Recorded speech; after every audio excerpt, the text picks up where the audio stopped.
Do you know the secret in the Lord's Prayer that Jesus taught us?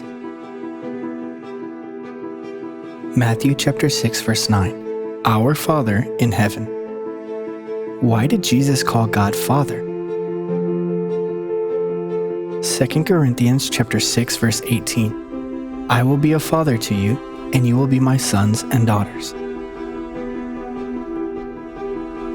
The reason we call God Father is because we are God's children. The Lord's Prayer contains an even more surprising secret. The existence of a father and his children implies that there is a mother as well. It's because a father and his children cannot exist without a mother. As there is God the Father and his children, there must be God the Mother. Galatians chapter 4 verse 26. But the Jerusalem that is above is free, and she is our mother. The secret contained in the Lord's Prayer is God the Mother, who gives us eternal life. Then, how can we become God's children? In the earthly family, children receive life by inheriting their father and mother's flesh and blood. In the heavenly family too, God's children can receive eternal life by inheriting God the Father and Mother's flesh and blood.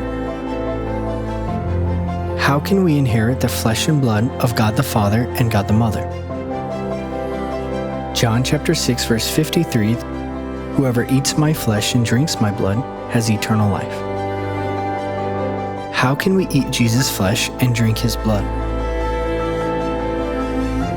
Luke chapter 22 verse 15, I have eagerly desired to eat this Passover. And he took bread. This is my body given for you. This cup is the new covenant in my blood. Jesus said that the Passover bread is his flesh, and the Passover wine is his blood. We can inherit the flesh and blood of God the Father and God the Mother, have eternal life, and become God's children by keeping the new covenant Passover. Please keep the new covenant Passover and receive the blessing of eternal life from God the Father and God the Mother.